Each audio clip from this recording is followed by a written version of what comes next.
I, Jessica, was the breadwinner of the house when I was married to my husband John. I won't exactly call myself the breadwinner because my husband did have a job and contributed. However, his salary was way less than mine, so I ended up paying for most of our things. I never had a complaint about that because he was my husband. However, I did draw the line when his mom, Tanya, would ask me for handouts. Here is one thing I should tell you guys about Tanya. She absolutely hated me. She hated the fact that I earned more than her son and her husband. In fact, she often told me that a bimbo like me should never be able to get her hands on so much money. Thankfully, my husband was always quick to defend me and shut her up.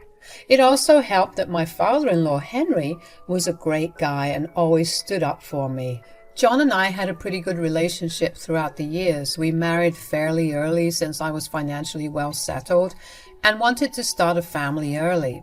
John was completely on board as well. We stayed in the house that I bought before we got married. It had a mortgage, but I was able to pay for it just fine. That was another thing that bothered Tanya a lot. One day, she said, "It's so unfair that a dumb girl like you gets to live in a house like this. Meanwhile, hard-working people like us still have to rent." I must say that I am lucky to be able to buy a good house, but I don't appreciate how you called me dumb and undeserving, Tanya. Who cares about what you think?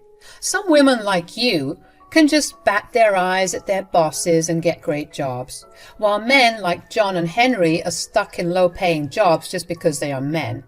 That is very unfair of you to say, Tanya. Jessica is a smart woman and has a college degree as well. That's why she's able to get such a good job. It's all her own skills and has nothing to do with what you are saying. Dad's right, Mom. Jessica is not dumb and did not get her degree by batting her eyes at people. You need to tone it down a little, Mom. Tanya was always jealous of me and my life, which I'm sure is apparent from this exchange. That was something I never found amusing. It gave way to bad relationships, and I really did want Tanya to like me. However, eventually her hate for me made me step away from her. But Tanya never stopped asking me for favors, which sometimes I just did because John pleaded with me. The real trouble began when my mother passed away, leaving me with a fairly decent inheritance. Not in millions, but good enough for middle-class people like me. After my mom passed away, I was in a terrible mental state. She was my last living family member, and her death really shook me up. John was of great help during this time and supported me as best he could. However, what annoyed me was that he constantly kept bringing up my inheritance. He said things like, "So, have you thought more about your inheritance?" What should I think about it, John? I have put it in a separate bank account and that's it. Yeah, I know that already, Jessica, but surely you have some plans for it. It's a lot of money, so you have lots of options to consider. Look, John, I don't care about the inheritance right now. I'm already having a hard time getting over my mom's death. The inheritance is the last thing I want to worry about. I know that you haven't been able to make hard decisions like this, Jessica. I care about your mental health, so I don't want you to stress about it. That's why I've been thinking on your behalf about what to do about it. Conversations like these have happened a lot of times already. I was getting sick of it, and John just wouldn't stop pushing. So one day I took up his offer to talk and said, "I have a feeling you want to tell me something about the inheritance. Whatever it is, just spit it out. There is no reason to skirt around the topic." I'm glad you want to hear me out, Jessica. Trust me. I have come up with a brilliant idea. Mom has been looking at some houses, but they are sadly out of my parents' budget. So I was thinking, why don't we help them out with the down payment and furniture? Are you kidding me right now, John? I'm not buying your mean and shameless mother a house. What makes you think I would agree with this? Why don't you agree with this, Jessica? You know Mom and Dad want to buy a house. When Mom is looking at houses within their budget, it is falling short of her expectations. It's hard for her to see you have such a nice house while she has to compromise. Well, if she can't compromise, she needs to get a job for herself. She stopped working out of her own free will, so she can definitely start again. She can earn her own house, just like I did. I'm not giving anything to that vile woman after how she treats me. John and I had a huge fight about this issue. However, since it was my inheritance, John had to relent because he couldn't do anything about it. My money was already in the private bank account that he couldn't touch anyway, not that I didn't trust him. I was just super hurt by the fact that my husband would bother me about these things when I was mourning. It hadn't even been a month at that point, and he was thinking about making me give his mom a house with my dead mom's money. It was just ridiculous. Eventually the fights died down and we made up. John apologized for springing his idea up on me and told me that he wouldn't push it. I was stupid enough to take his word for it. John did stick to his word and didn't bring up the issue again. In fact, the problem solved itself when John told me that Tanya was back working so that they could save up for a house they liked. I was glad that we were not fighting about this anymore. But my peaceful life changed when I heard my husband talk in his sleep. He had this habit and did it at times when he was super stressed. I knew how to deal with him properly. However, that night, I just didn't expect him to say what he said in his sleep. "Mom, why are you stressing so much? You're making me more anxious with your stress." "Hey, honey, what's wrong?" "Oh, you have to wake up. It's just a dream." "You are overthinking this, Mom. We have everything under control. She isn't smart enough to figure it out." "John, you really need to—" "Mom, relax. The bimbo will never have a clue about how we spent her inheritance. You're worrying for no reason. I'm handling everything." The rest of his words were too slurred to make sense. I honestly felt like I was caught in a trance. I didn't know if I was hearing things or if my husband had seriously just called me a bimbo. Yes, I happen to be blonde, but as you can see from my career, I am a dumb girl as my husband was making out to be. In fact, my husband had never actually talked to me like that before. Most of the time he praises me even when his mother demeaned me. I thought he was being a caring husband by standing up for me. But the words he said in his sleep were making me question everything. That night, I pondered over it until it was morning. I went off to work trying to delude myself into thinking that my husband was just having a stupid dream. But there was also that possibility that my husband was paranoid and stressed about something which made him talk in his sleep. He kept talking about how I would never find out what happened to my inheritance.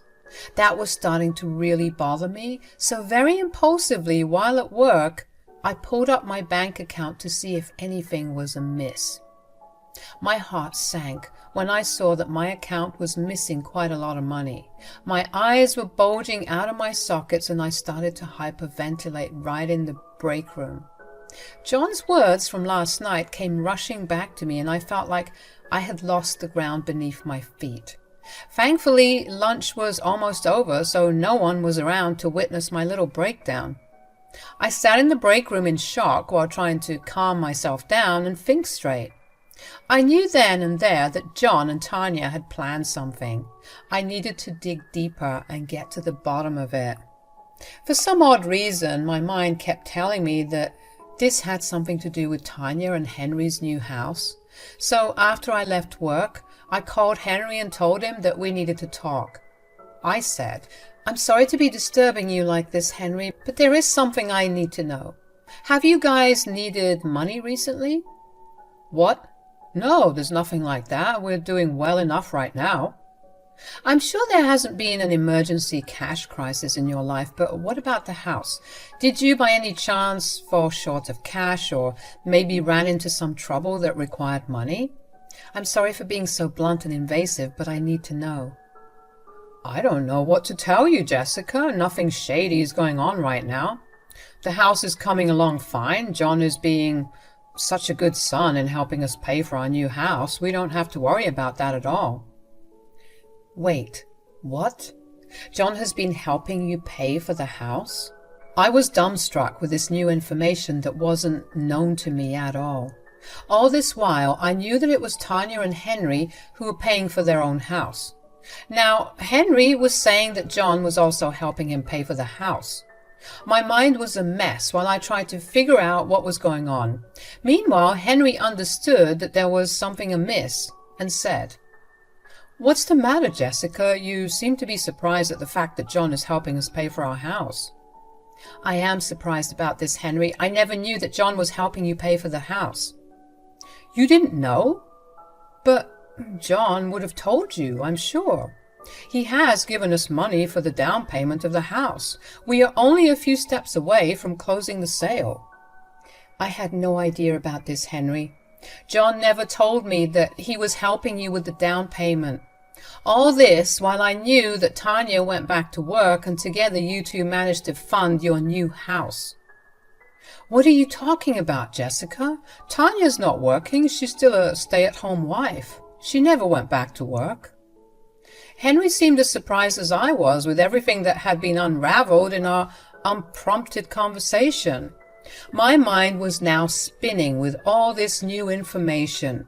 Even Henry was taken aback and starting to notice that something was terribly wrong. I said, "So you're telling me that Tanya never went back to work? She's still unemployed? And Henry is paying for your house?" "Yes, Jessica, that's what I know. What gave you the idea that Tanya had gone back to work and she was contributing?" "It was John and Jessica who told me about it. I didn't assume anything, Henry. I'm telling you what I was told." "What on earth is going on here? Why would they lie about this to you? This is so confusing." Henry was now racking his brain trying to figure out what was going on. I was finally starting to realize that we had both been lied to. My mother-in-law was faking her job to throw off any suspicions that I might have. Meanwhile, my husband had lied to his dad, saying that he was helping them pay for the house. Turns out me and Henry both didn't know that his house was being funded by my inheritance money. And it was being done without my permission. There is something really fishy going on, Henry.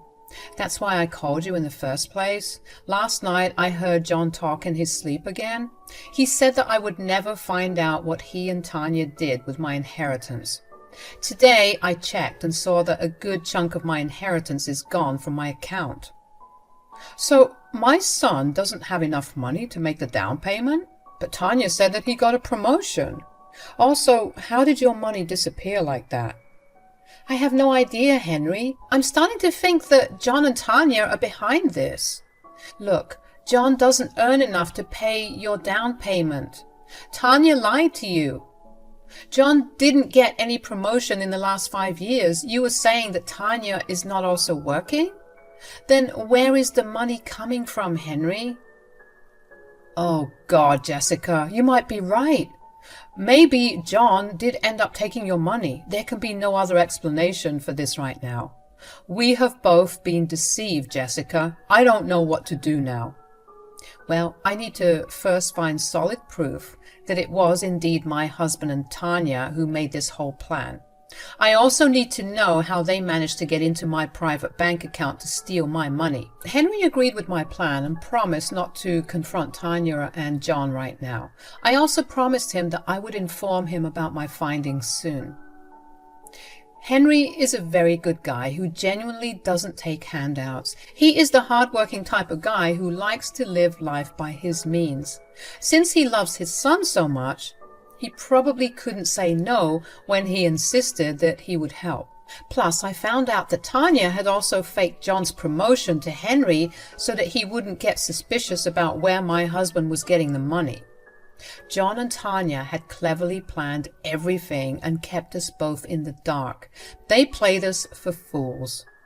It took me days to find out the whole truth of the matter. My suspicions were right. John and Tanya did end up withdrawing money from my bank account, specifically from the one where I kept my inheritance. I didn't have a message alert switched on, so I wasn't immediately aware of the withdrawal. I went to the bank and was told that someone showed up as me, signed papers, and made a check withdrawal. They refused to allow me to see who did it because they needed a police report for that. But in my mind, I knew that it was my husband and Tanya.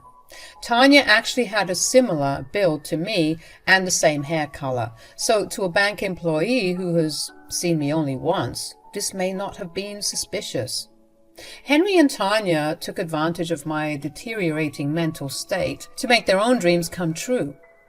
I was enraged beyond belief. I told Henry everything, and together we made a plan. Henry drove Tanya to our house while I was waiting with John to welcome them. John and Tanya only knew that we were having a family dinner and nothing more. However, when we sat down to dinner, I said, "Hey, John, you know I found out something terrible yesterday? Someone has taken out money from my bank account." "What? Who would do that, Jessica? What account is this?" "The one where I kept my inheritance money, John. I don't know what to do. I'm thinking about calling the police tomorrow." No. Why do you need to do that? I'm sure you have replaced the money somewhere or withdrawn from it accidentally. There's no reason to assume the worst. Yes, give it some time, Jessica. I'm sure there's an explanation about what happened to the money. There's no reason to involve the cops right now. John and Tanya looked pretty shocked and scared when I brought up the issue. It was clear to me and Henry that they hadn't expected to get caught so easily. I don't know what they had planned to do once I found out about the withdrawal, but I knew that they hadn't expected it to happen so soon. They visibly panicked and jumped right off their chair when I mentioned getting the cops involved immediately. It was a little funny, but Henry and I maintained our comparison. He even looked at Tanya funny and said, "I don't see why she shouldn't involve the cops straight away. The sooner this is solved, the better." "Dad, you don't understand. These things are very sensitive since it's about money. Jessica's already in a very vulnerable state right now. Let's not make her stress more." "Oh, I'm pretty stressed about the money, actually. I would rather have my money safely back in my account as soon as possible." "Yeah, go ahead and file a police report, Jessica. You deserve to have your money back. You know what? Since you are so vulnerable right now, I will even go with you to the police station." John and Tanya were getting paler and paler by every passing second. They were gulping hard and looking at each other while trying to figure out how to stop us. I was watching them panic and fall into the trap they had set for me. I wanted to laugh at the way they were behaving, but my anger clouded over all my other emotions. I wanted to yell at them for being nasty thieves, but I couldn't do that yet. After a lot of back and forth, I said, "I don't think there's a reason for me to waste time anymore. I will be going to the cops for sure." "Don't be so rash, Jessica. Just leave it alone. Can't you just sleep on it for a few days?" "No, I don't think I can. The more I think about it, the more I'm bothered by this. Actually, why don't we go to the cops right now and get this out of the way? It's only 5 p.m. now. We'll be back in time for dinner." "Seems like a good idea, Jessica. Let's just go down to the police station right now. John and Tanya can catch up in the meantime." Henry and I were starting to walk out the door when John and Tanya stopped us. They finally realized that their game was up. It was time for them to confess, and they did. My husband and mother-in-law were looking down at the floor the whole time while they told us what they had planned. They had planned to use my money to fund their house. In the end, I said, "Why did you do this, John?" "I always dreamed of buying a house for my parents, but I knew I couldn't afford it. I asked you for help, Jessica, but you didn't want to give me your money, so I had to do this. I only wanted to do something nice for my parents." "What you did was wrong, John. We never asked you for anything, John. I don't know what made you think we needed a big house. But knowing Tanya, I think it was your mother who demanded that you get her a big house." "Can you really blame me, Henry? All I wanted was to live in a nice house like my son. If a stupid bimbo like Jessica can stay in a house like this, why can't I?" "Careful there, Tanya. Don't forget the fact that you stole from me and committed a lot of crimes by doing so. If I want to, I can go to the cops and get you arrested." Tanya was being a witch to me even after getting caught, so I quickly reminded her of the fact that I still had the power to get her arrested. That's when the tear works and begging started. Tanya suddenly realized she was in deep trouble. She had tears in her eyes and quickly changed tune to say, Okay, I'm sorry, Jessica. It was a big mistake. We are family, so let's just forgive each other. There's no reason to get the cops involved. Mom is right, Jessica. No matter what, she's still your family. You shouldn't be threatening her like this. Oh, you have a problem with me threatening your mother, John? Well, guess what? I can threaten you too. If I make a police complaint, you will be arrested as well. I don't think Henry will be here to bail any of you out. Yep. I was running away as far as I could. In fact, after today, I want nothing to do with John or Tanya anymore. Tanya's entitlement has always been a problem, but she went too far this time. I've made a decision to separate from her now. I don't want to be with someone so vile and cruel. Same here, Henry. I guess we will both be looking at divorce lawyers soon. I'm done with you, John. Don't think I will let you get away with this. You and your mom called me a bimbo and tried to scam me while I was vulnerable. I will now show you what happens when you mess with me. John and Tanya were now looking at me and Henry with pure fear. They hadn't realized that the day would turn out to become their worst nightmare. Tanya was now begging Henry not to leave her while John was trying to get my attention as I started to walk away from him. He was on the verge of tears and kept saying sorry repeatedly over and over again. John and Tanya even promised to give me the money back so that we could go back to normal. I laughed at that and didn't even bother to reply. The real fun happened when there was a knock at the door.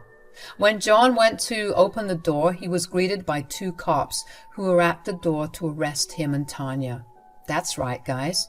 I had already called the cops on them after filing a police report that morning. There was no space for any compromise. I went ahead with the police report as soon as I mustered the courage to end my marriage. Henry agreed with my decision and accompanied me as well. Tanya and John did throw mini tantrums when escorted to the cop cars, but no one paid any heed to them. Due to some complications, John and Tanya ended up spending the night in jail. John was released the next day on bail since he paid out of pocket, but Tanya remained in jail because Henry wasn't busting her out. John returned home and tried to beg me to stay. I informed him that I had already called a lawyer and told him to prepare the divorce papers, and I was going forward with my case against them too. There was no changing my mind. John did end up transferring my money back once he got out of jail. I informed the cops about it, but the case of identity theft and document forgery was still on. As I write this story, Tanya has been granted bail by some family members, but is miserable because Henry is divorcing her. We live in an at-fault divorce state, so both Henry and I are going to make it big in the divorce. John and Tanya are looking at a small prison sentence and a good fine right now. Let's also add the fact that they are completely alone now that their spouses are divorcing them. Henry and I compared notes and found out that John and Tanya no longer speak to each other because they ended up blaming each other for what happened. So, their nasty plan never made them heroes, and in the end, landed them in prison.